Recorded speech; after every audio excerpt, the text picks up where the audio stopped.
This year, my co-organizers, Jeff Richardson and Dan Strebel, and I have invited Jonas Mekas. Yesterday, Jonas visited my Media Mavericks class. Midway through, I asked him if he would like to take a break. He quickly responded with these words, "I don't take breaks." Over the course of the last few weeks, Jonas and I have been emailing quite a bit, taking care of all the details leading up to this moment we are here to share. I asked him several questions, several times, if he would like one of those luxurious, all-expense-paid, round-trip car services to and from his home, sponsored by NYU. Each time, he kindly reminded me that he would get himself where he needed to be, on time and on his own dime. Clearly, self-reliance is a watchword he abides by.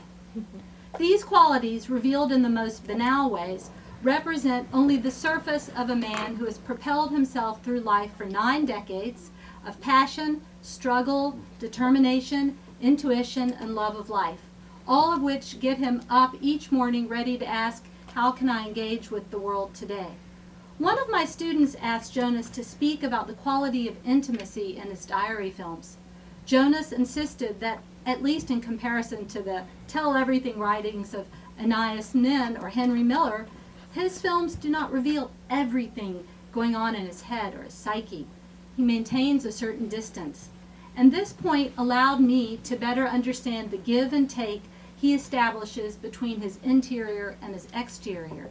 The intimacy begins with his camera and the way that it leads him from his own mind out to a squirrel on a ledge, a girl on a trampoline, or a displaced person searching for a place to land. It's a cycle, and everything passes through his lens and back to our screen. The breath contained in each frame is Jonas's translation of a conversation with himself and with us, simultaneously, with rhythm, staccato, fluid, a whisper, and a stream, all there for us to witness and imbibe. Please welcome Jonas Mekas.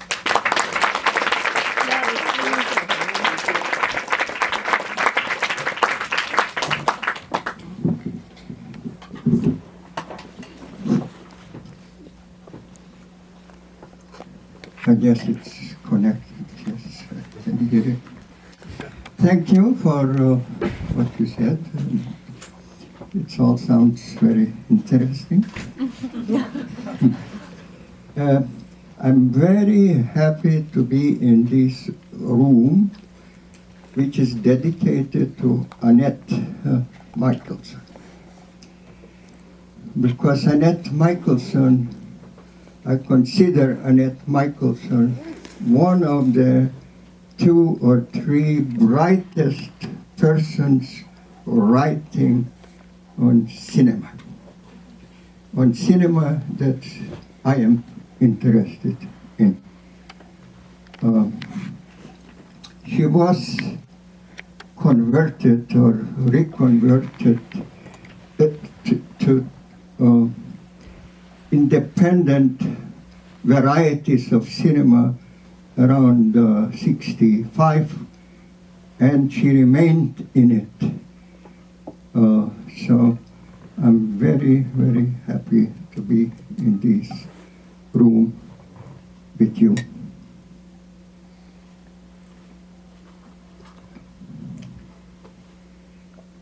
Yes, Annette Michelson.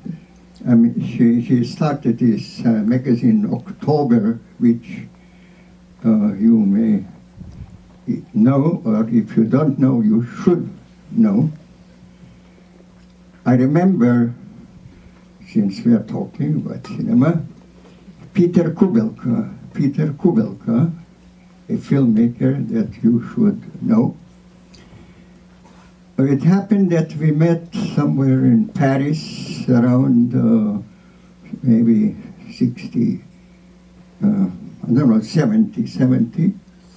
Annette, Peter Kubelka, and myself, we had a drink. And Annette pulls out a little piece of paper and says, would you like to read this? This is my introduction to a new magazine I'm planning to publish, and I will call it October. So Peter looked at it and said, no, I don't want to read it. Don't do it. Just simply don't do it. I read it, and of course Annette went back to New York, and she started it, and it's still going. And that's Annette. Don't do it. Don't do it. She did it. Did it. And it's still there. Okay. So, experimental lecture.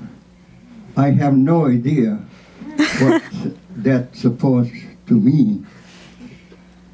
But this should give us occasion to really once and for all to dismiss, to get rid of that word when we talk about cinema.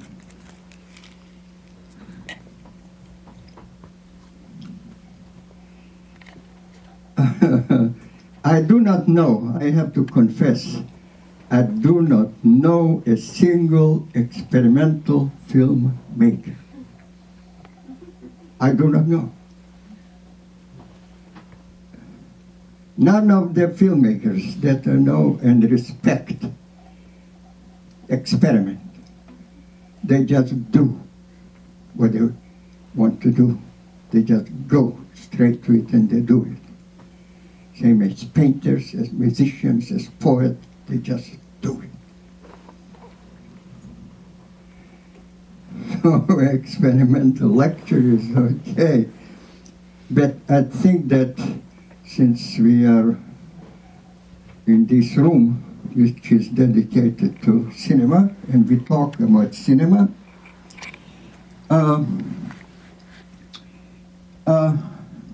we should talk a little bit about the terminology used when we talk about cinema.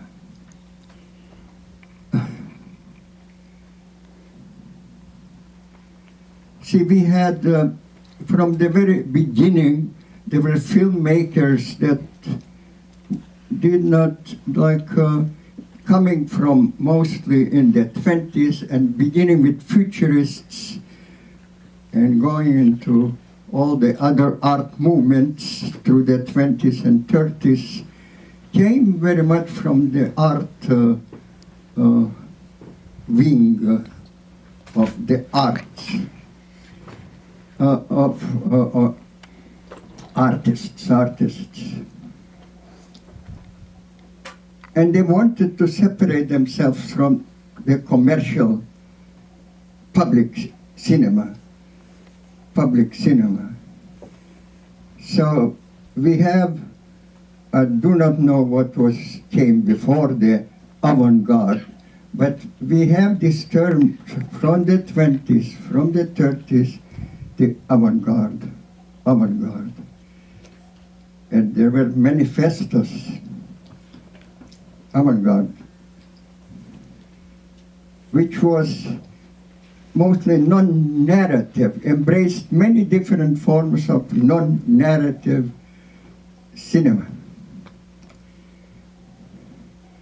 Then came 40s, 50s in New York. In the 50s, somewhere there,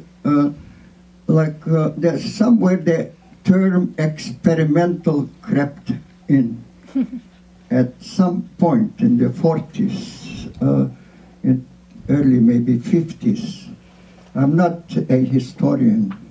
I'm not film historian. I cannot trace exact moments of what began.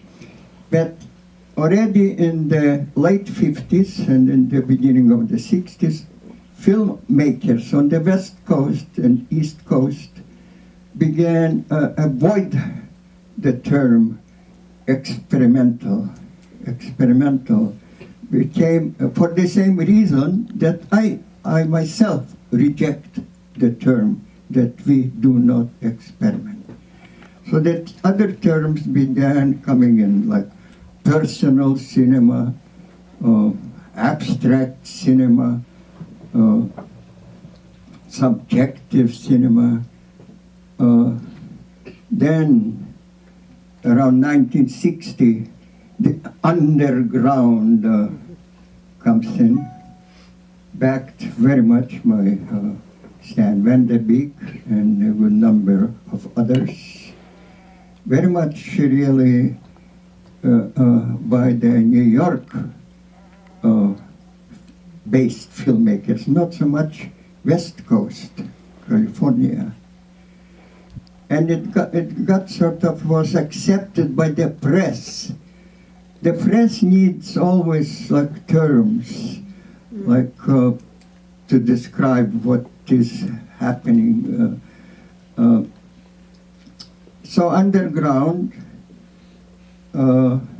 was accepted by some of the filmmakers, but in the press, the term underground became very much connected with all kinds of freedoms, and basically what usually sells newspapers, that is, and the news, that is sex. So, underground sex, that hit the papers, and then, and so it was this term, when I began organizing screenings, Film-Makers Cinematheque, I noticed that the first, like, audiences were all those that had read some of those papers and expected that what we were showing, that there had to do a lot of what the newspapers wrote about, not what the films were really all about.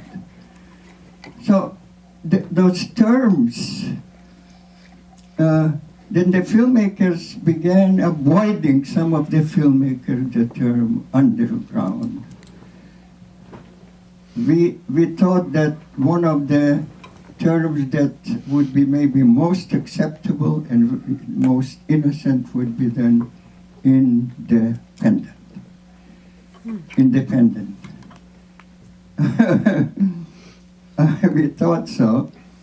And that's the word, the term that really was introduced around 60, somewhere there.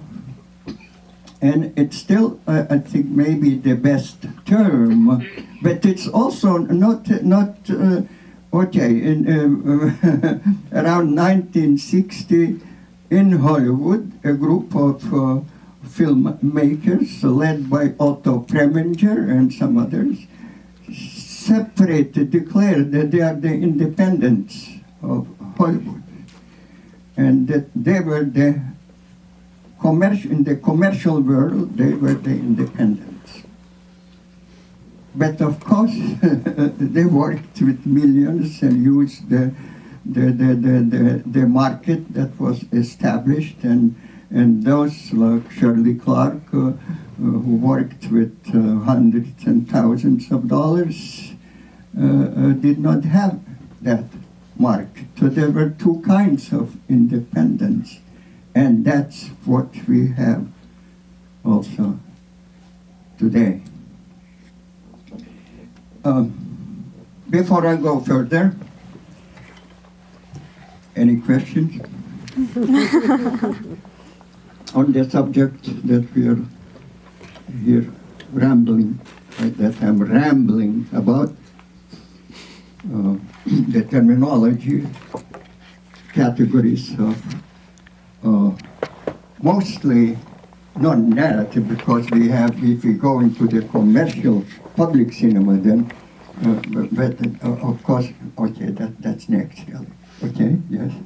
In the 40s and 50s, you said there was a personal cinema in the West Coast. What would you, like, who would you No, describe? the same in personal, subjective, abstract, those terms were equally used on the West Coast and East Coast. Who would you say were West Coast filmmakers that fit into that? West Coast, Yeah, in the 50s, yeah. we have already Kenneth Anger coming here. We have Whitney Brothers. We have the early Bruce Bailey. We have Sidney Peterson. We have James Broughton, etc., etc. McLean.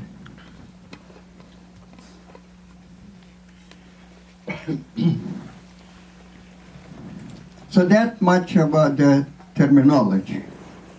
But now, next, are the various categories and forms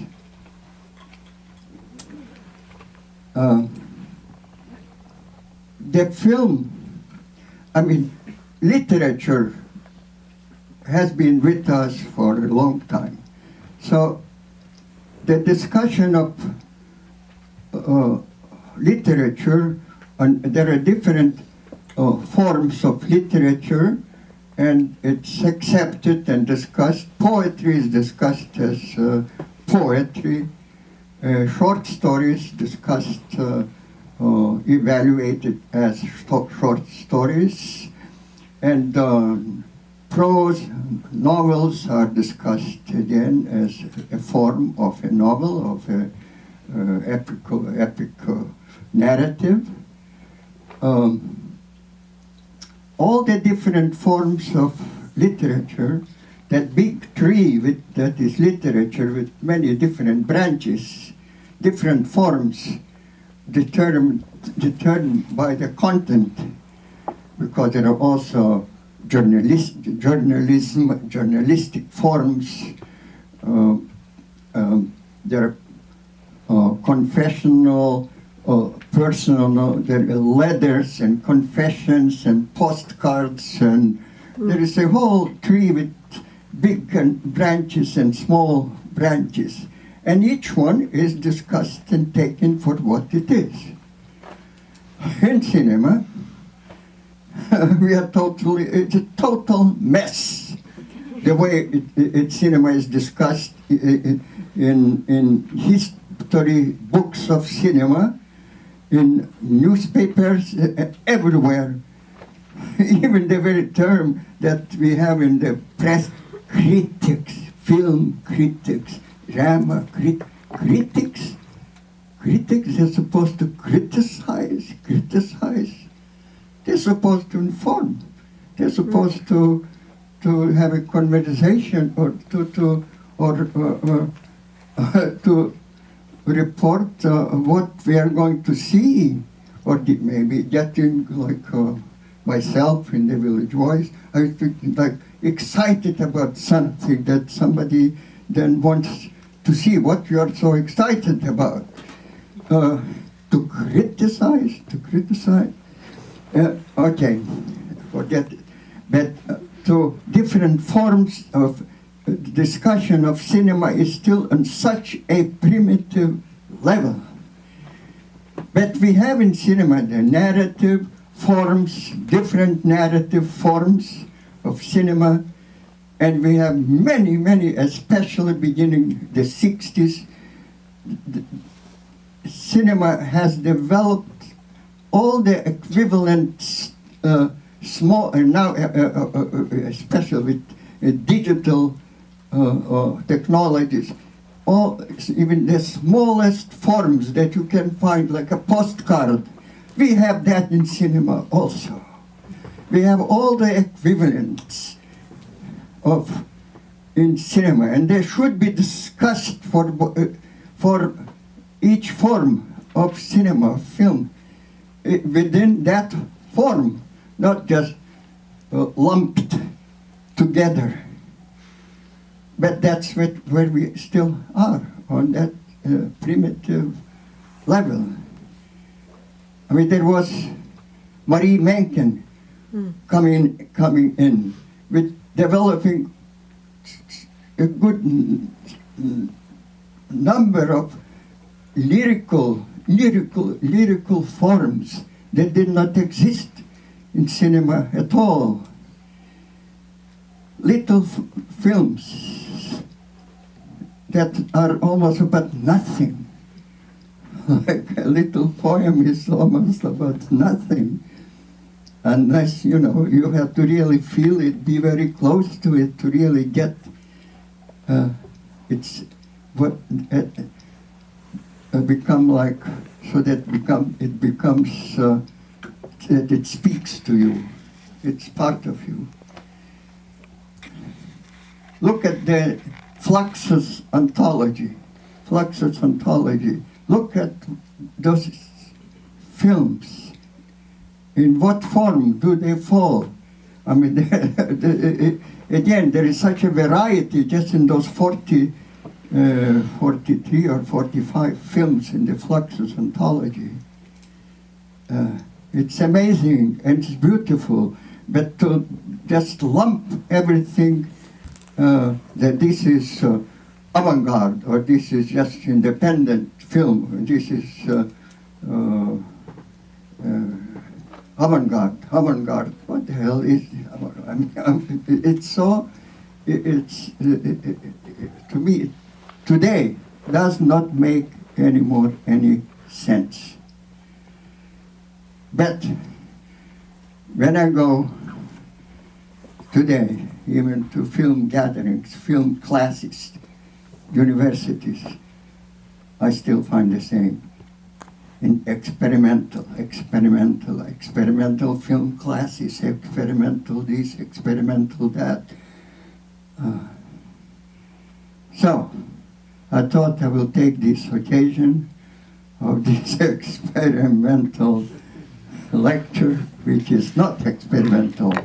I'm not experimenting. I'm telling you exactly what I feel, what I know, what I think is how my thinking is, what the direction of my thinking, how I see reality, the cinema, the whole landscape of cinema, and there is no experiment in it at all.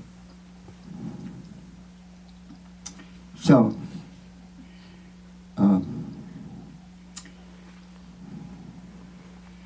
for interludes, just to entertain you,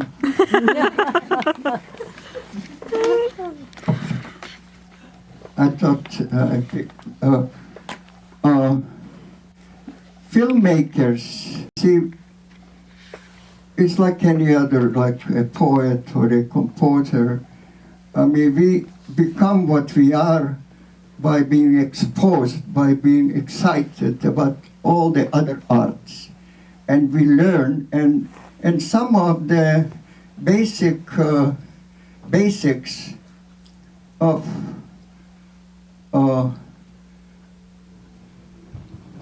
related to other arts apply also to equally to cinema. So I was reading just the other day a little conversation with some poets.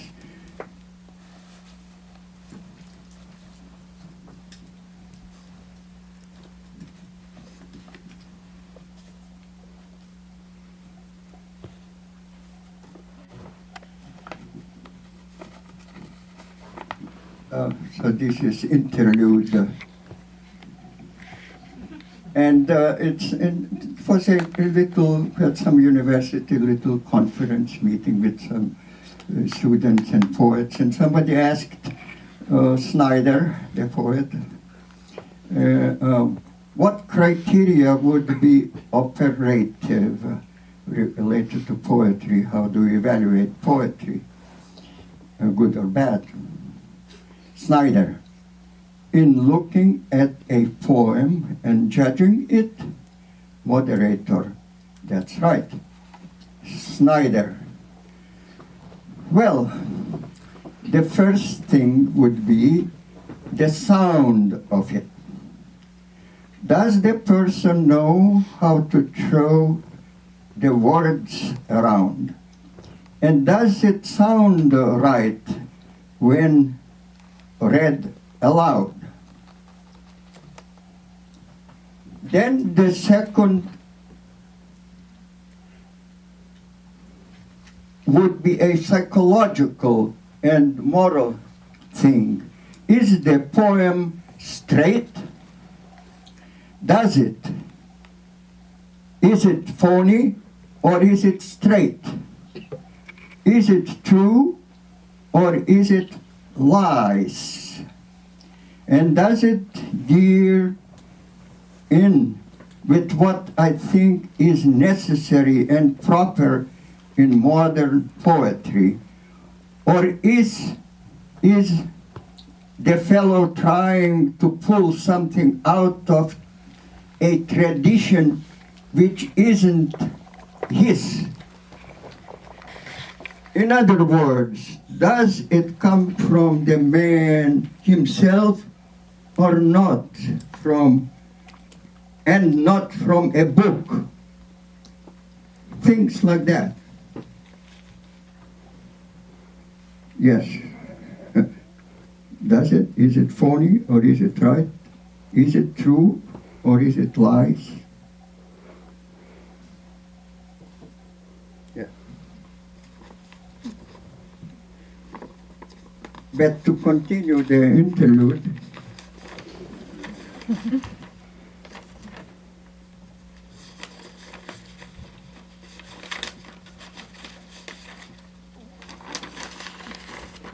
there was another little meeting with students by Allen Ginsberg and Philip Whalen. And the question was, how do they write? In this case, how do we film? So, Whalen, I have this pencil, see, and I have a pencil sharpener. And I have this eraser that I have had for the last 9 years. It's only about this big now. And he went on and finally he said, and then I take that and I sit there and I write in the morning. And Alan says, well, now, I carry a fountain pen or just a ballpoint pen right now that I got in Japan. Sure, that's right. So the basic thing that writing is a business of sitting down and writing words down on a piece of paper, of course.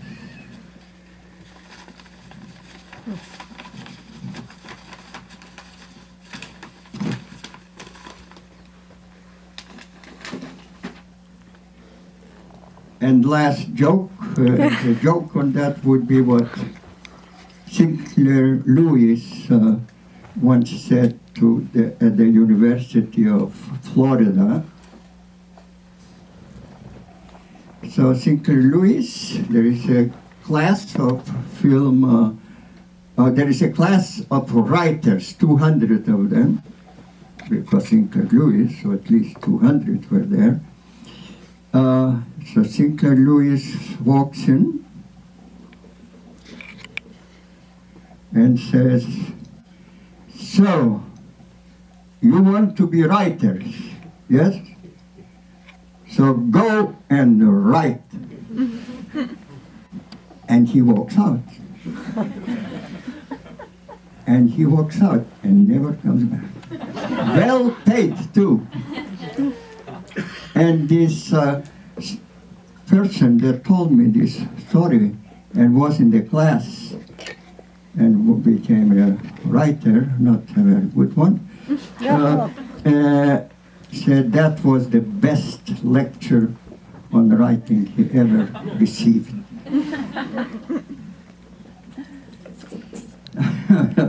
So I do not have, I'm sorry, I do not have such tricks.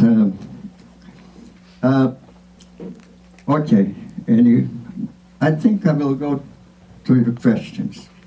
If I get bored and walk out after 5 minutes, that's not a judgment. That's how it affects me, but I do not judge. I react. If something bores me, I walk out. So I'm sorry to stop you right there. Okay. I'll continue. What was your next?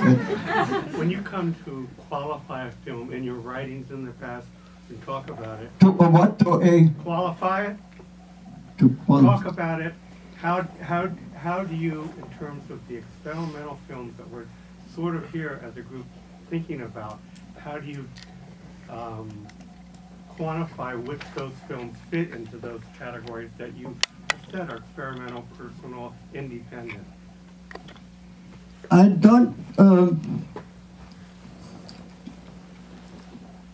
Any film automatically falls into one. If one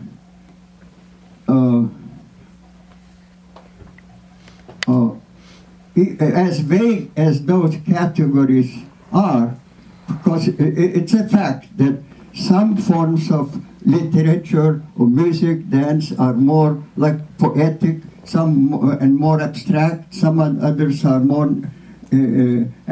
narrative, and they're like two extremes. So that's very normal. That exists. You cannot deny that. So when I see a film, it's very normal that it falls into one of those, within those two ranges, between totally abstract and an extreme, pure, bored naturalistic narrative, whatever that may be. So, but when I watch it, when I look, I don't think about those categories. You see, there is a film. It's being projected. I'm there. I'm watching it, and inside there, in many subtle ways, I absorb it and react to it. Then, if one wants to talk about it, one can place it, place it. Is it a really narrative, and it's non-narrative? It's dominated by poetry or by abstraction. It falls, but all those forms, even in literature, there is no great work of literature that really is only narrative or only some abstract or go through from Homer to James Joyce. It's only at some extremes it becomes very clear that this is a lyrical work. When you see Marie Mencken, you know that this is not some Hollywood production, some narrative. There are no actors, no characters. So one is aware of that, but it's never really, at some point, you cannot separate them. So you watch and you permit to come, like when you meet a person. You don't, some strange, you don't, you try to be open and, yeah. Have you stopped shooting on 16mm? And if you have, why? And I guess, what's like the inspiration? Stick to one question. This is not a Democratic or Republican convention where they come on press conferences where they always try to put T4 in one. Okay. I stopped using my Bolex around 1990 when some of the film stocks that I got were used to very much began disappearing, and I began like losing control of what I was doing. And then it's at the same time the video came in, was coming in for some time, but somebody gave me, by chance, just gave me a camera to fool around. And I said, why not? Why not? Because I felt like I had explored everything that Bolex could do for me. And I thought, why not to see what Sony can do and what realities it can pull me in. And the more I worked with it, the more it pulled me in. So it was like a normal. Yes.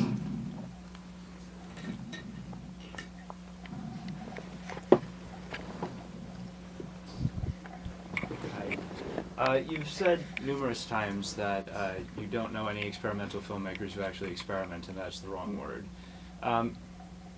Do you think there is a possibility for a truly, with experimental, as in the full sense of the word experimental? Because that's one thing that... The experiments are if you you go into the sciences, of course there is a place in the experiment, and you have to, but I don't know, I mean it, I'm not just saying, I do not know any artist of him that I admire, that experiments. They usually, even if they don't know exactly what they want, and most of the time you don't know, but you just go and do it, and it pulls you in, and you just do it. Right. And you may make some corrections later, but not like when you write something, you may change a comma or take a word out or put another, change the word. That happens, that's normal, but that's not experimentation. True. That's making corrections and making it more perfect to sort of to what you feel, how it should be. I was inspired by an idea by the experimental composer John Cage, who I'm sure you know. I don't think John Cage experimented. I really don't think so. I've been really inspired by this quote that he has, in which he says that even if some artist fell into that trap and used that word only because it was so popular and accepted and became like a cliche, and even Cage may have used it, but I don't think he used it. Any authorities here on John Cage? No, John Cage, he just did it. He just did it. Amazing. Well, I mean, the thing that I'm referring to is he said that he'd go into a composition not knowing how it would end. Yes, not knowing how it would end. You go into it, traveling through an unknown country. I mean, that's not an experiment. That's just traveling and discovering and recording same time and writing down and or just seeing and feeling. Yes, in the back.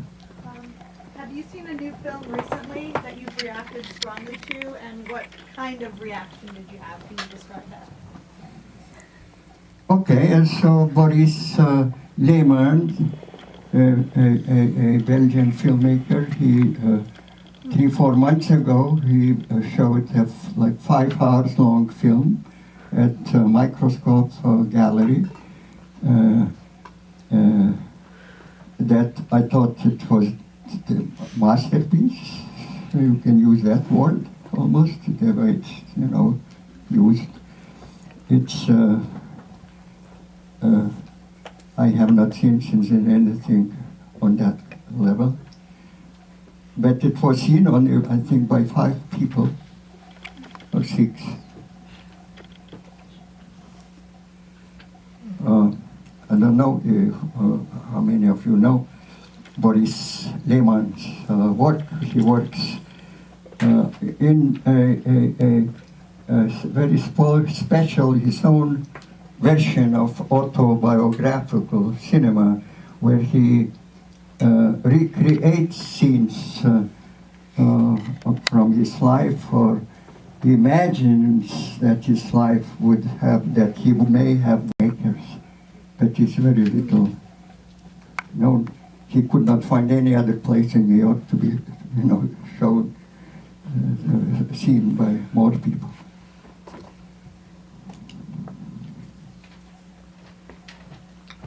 So there are still films made, and he's using film, not video, by the way.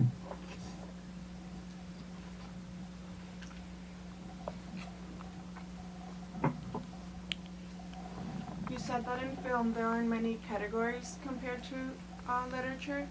Do you think it is important to categorize, and why? Not important to categorize in any of the arts, but they exist, and categories were invented and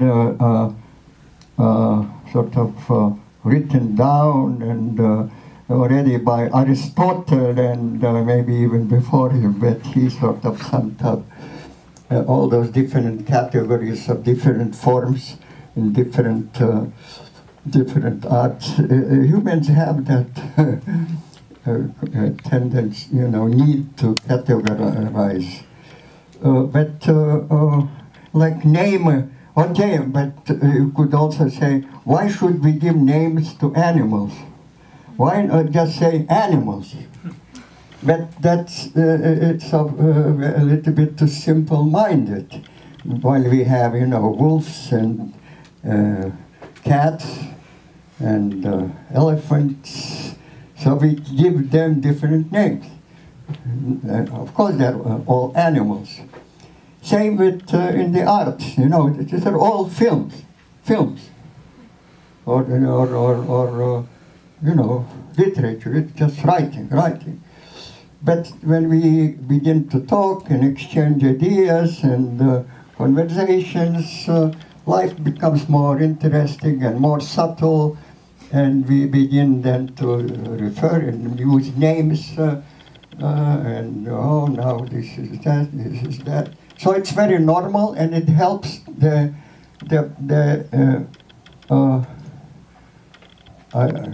culture, civilization, in their action and making art, making films and dance and music, etc., etc. Because if one is interested in opera, writing operas, one wants to know what others have done in that form of music, and one or quartets. So that's very normal. That's very normal, those categories. Yes. Why do you think that cinema is in this state of such a mess in terms of Cinema is in such a mess because I'm talking about the writing about cinema, histories of cinema. The only division that one finds is films by men, films by women, cinema. There is the gay, lesbian cinema, the American, Asian American cinema, like categories by some social nation literature, lesbian literature. Literature is better if we divide it by forms than by social, by customs and etc., etc. If I just see something for myself, I am not and cannot talk with anybody about it. I am not happy. So it's sort of personal. That's why I began screening, curating. That's the very first when a screening series that I started in '53 at the Gallery East, Avenue A, corner of Avenue A and Houston. I wanted others to see. I was talking to my friends about early Mike Coppolas and Fire and Kenneth Hanger, and they said, "What are you talking? What kind of animal is that?" Okay, I said, "I will organize a screening. I will show you. Then you can see it, and we can talk about it." And that's how it. Whatever I did, the same with Film Culture magazine. There was no magazine to discuss and argue. I said, we need a magazine. From a need, from a real need, not because it's good or bad or right or wrong. A need. There is a need. If something is not needed, I don't do it. I prefer, actually, I'm a very lazy person. I would like not to do anything, because why do it if there is no need? You just sit on the bank of a river. If you love cinema.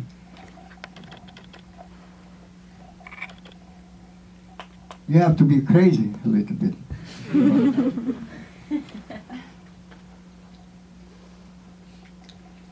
Yes. When did you first realize that you were in love with cinema? When did I first realize that I was in love with cinema? I never realized that. I mean, I just, it's not something to be realized that you discover you're in love with cinema. You just, you're in it. It's your air, you breathe it. You don't have to be, you don't have to say, yeah, I like, I want to see this film, and oh, I really liked it because I like cinema, because I'm in love with cinema.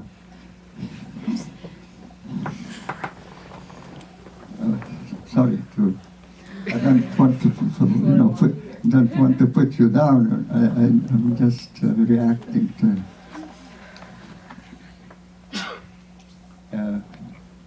Yes? Do you think about your audience when you make your films? When I make film? Yes, the audience that are going to look at your films. Do you think about them? No, I don't think about the audience when I am too busy just working on it. I don't think even about friends. And I think any filmmaker or any poet or works makes it to really be acceptable to oneself, one who makes it. If I don't like it, if I keep working to really achieve, to get it that would really please me, that I could approve what I'm doing. No, the audience plays no part in it. Once, feeling, and you add everything together, all the memories of all other works which you sort of, to which you go back and back again. So I found it on that level.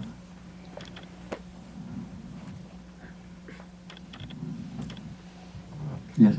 What's your feeling towards your own past works?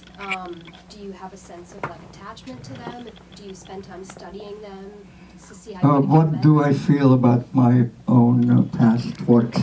I don't really have that many occasions to see them. When I have an occasion, I'm very curious what I did, how I felt, 20 years ago, 30 years ago, and sometimes I feel maybe now I could maybe change, do something different. So it's more,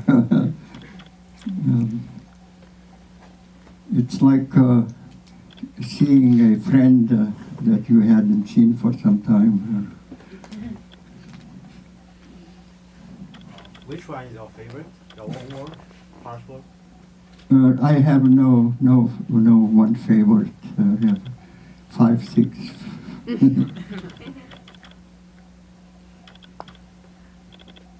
Yes. As more people watch films online, do you think the way we talk about film is going to change also? Can you repeat your question? As more people watch films online, do you think the way we talk about film is gonna change too? Yes, I think that, okay, the reproductions of art in books, you go, most of the time our first introduction to the great, painters, art of past centuries, decades come from books. Then we want to see them and we read about them. It adds, I don't know if it always is that good to know about a painting, or to read much about before you see it. But sometimes, actually, I would think that better to see a film or a painting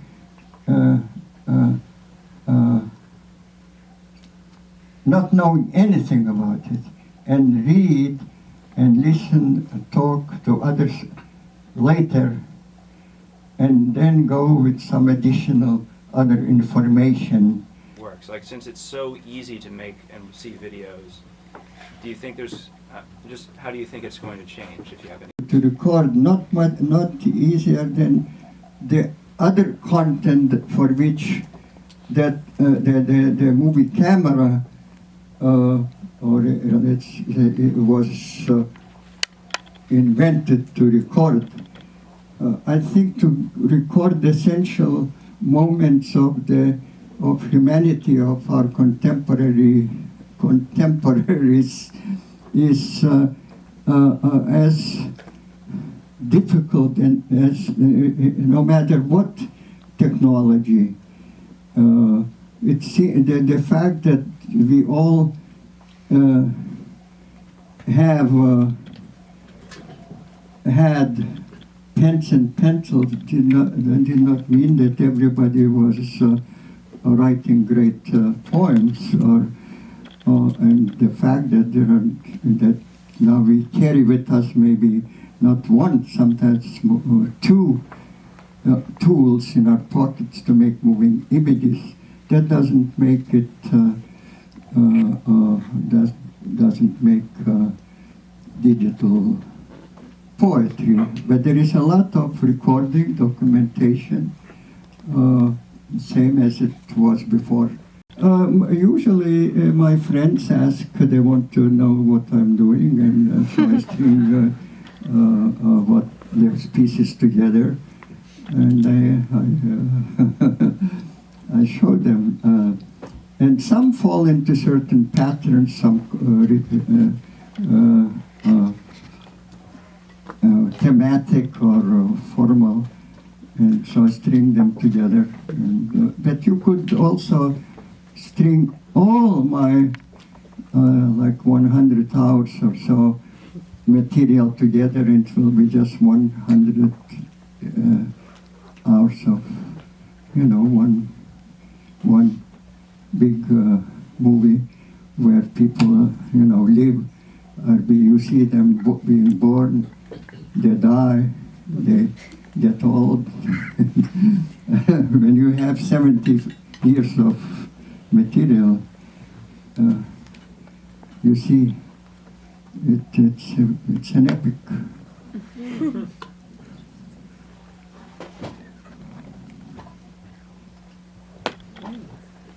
Yes. The current technology enables you to make what you wanted to make, maybe the 30 or 40 years ago. Means that makes you.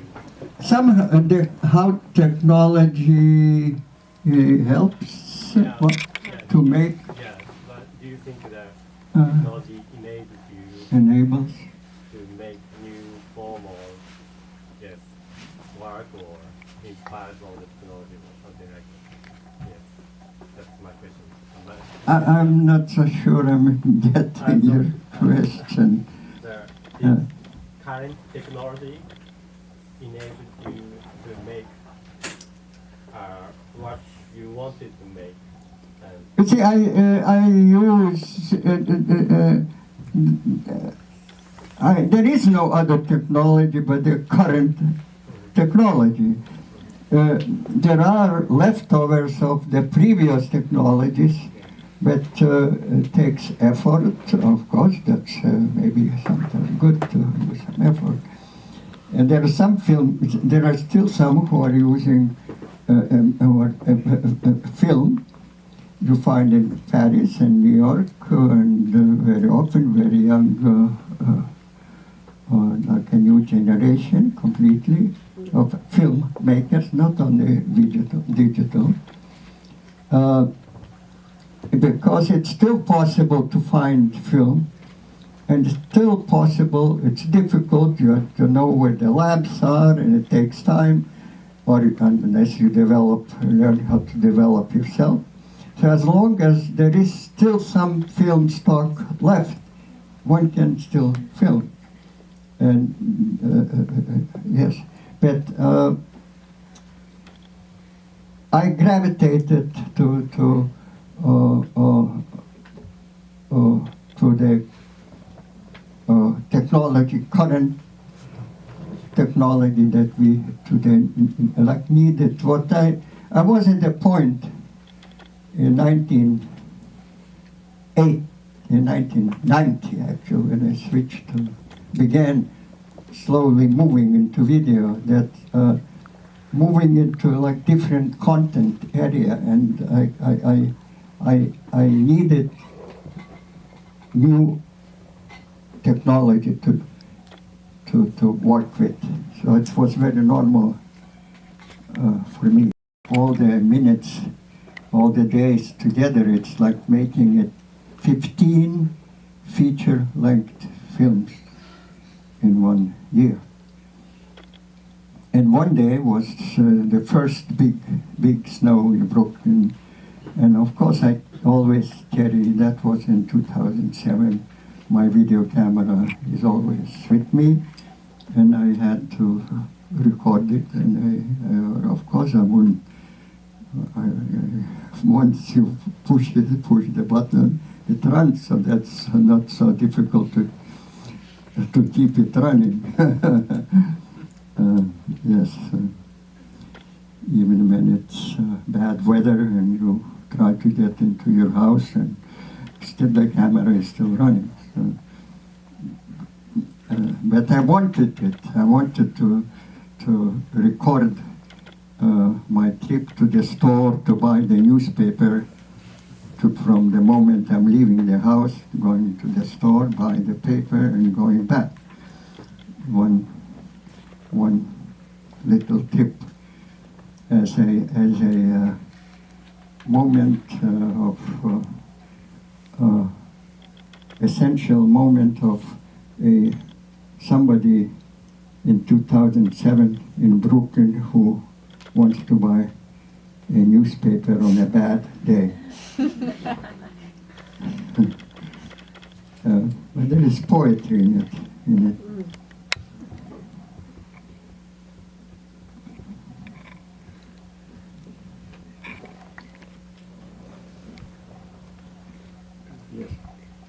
Did you ever worry about invading people's privacy? If I ever worry about invading people's privacy, no, I do not worry, because it's in me not to invade. I grew up like that I don't like to. I respect privacy of people. I never like automatically, it's built in me not to point a camera into somebody who I know I have a feeling wouldn't like to be filmed, or I have built-in protection from that. no. By accident it it had, once I was in Toulon, in France, and I was filming through the window. Just I thought I was filming, the street, and there was cars and people. And then a few minutes later, a gypsy guy comes in, and he says, you filmed, you took image of me, of my wife. Now you have to give your wife to me. And he was serious. No joke. This was, and he made such a scene, and I did not even notice that he was there. That the restaurant people had to really restrain him and permit us to disappear fast from the scene. But that never accidents like that. But I usually don't. No problems. And I film on the tape when I'm with friends, friendly situation, and I'm completely part of it, and nobody minds, and I become like video taping it. I become invisible as in the situation like that. The same was with Bolex, not only, and Bolex was more difficult because it made sound. Okay, I will tell you an anecdote about cameras that made sound. In 1958, at the Living Theater, there was a poetry reading. There was Allen Ginsberg, Frank O'Hara, Peter Orlowski, and a couple more. And I just I had borrowed for other purposes an IMO camera that made much more even noise than Bolex. Goes like, but this one went very, very loud. So I thought, oh, these are four great poets. I have to record this. And of course, as a good like journalist, I sat in the first seat, so I really have a good image. And there is Alan reading. So I point and I press my camera, and my camera goes.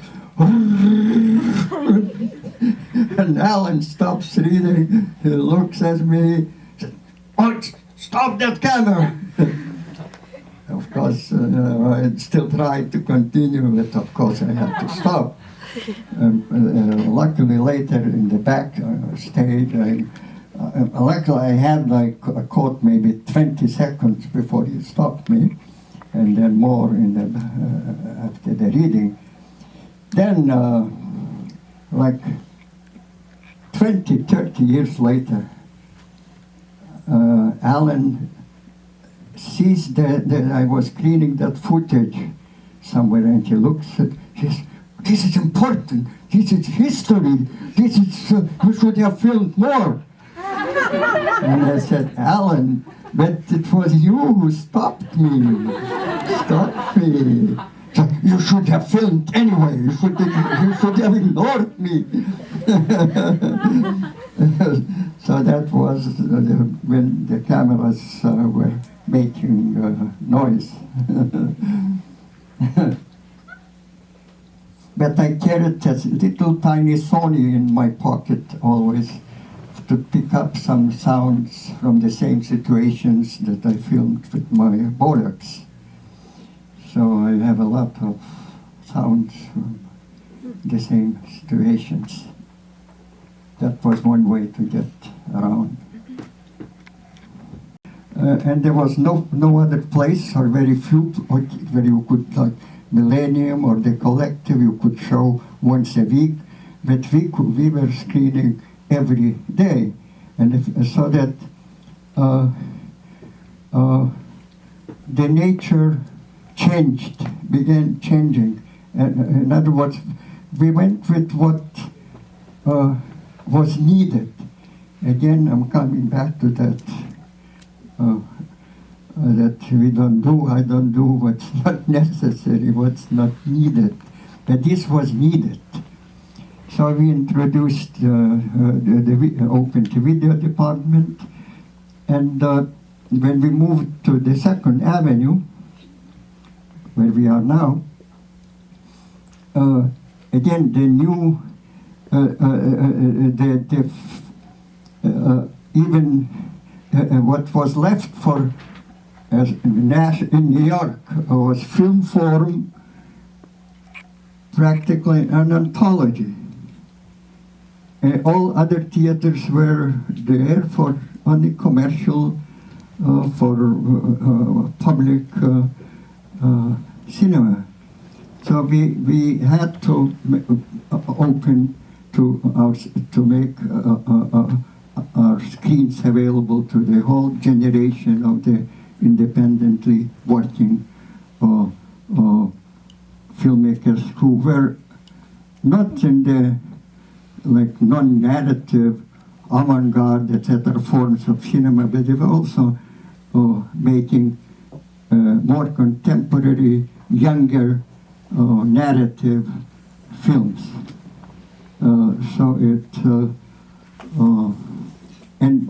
And also a good number of films produced and made in other countries that were not really commercial, but were recognized in other countries, in other situations, film festivals, as important. We opened our screens to those films also.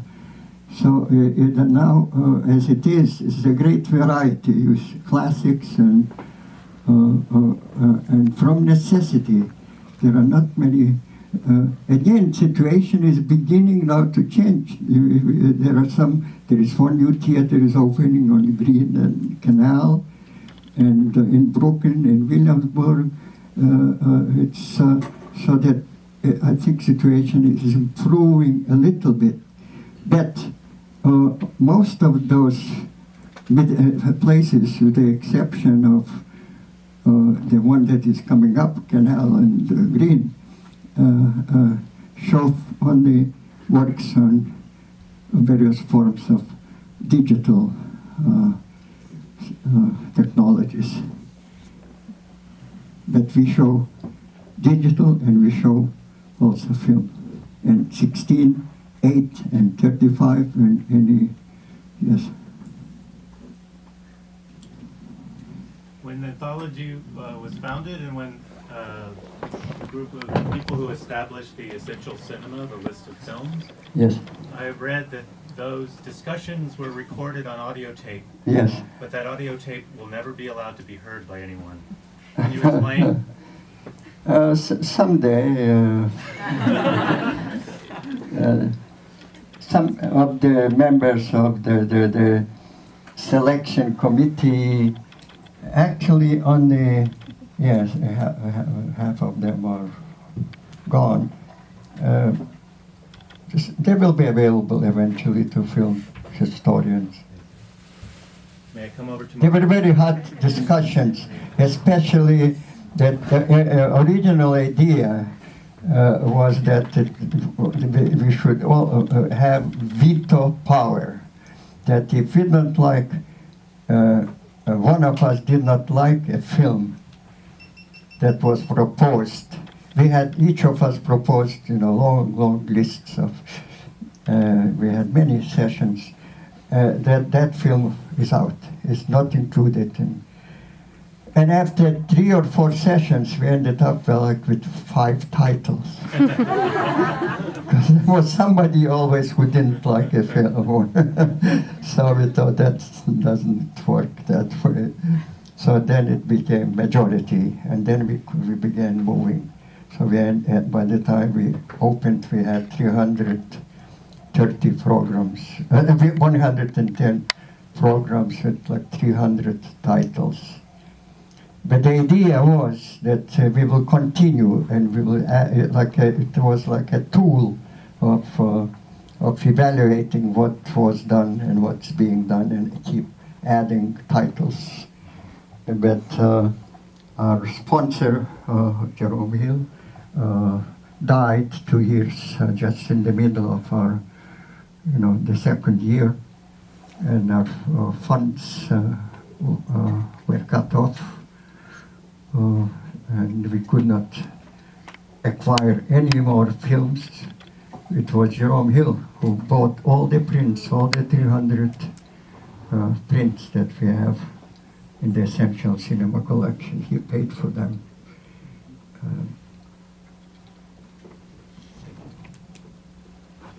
So now it's it froze, and it's like it's a moment in history.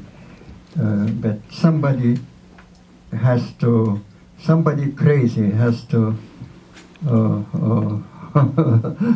so come and bring up to date because the Essential Cinema Repertory Collection ends in 1974 or somewhere there.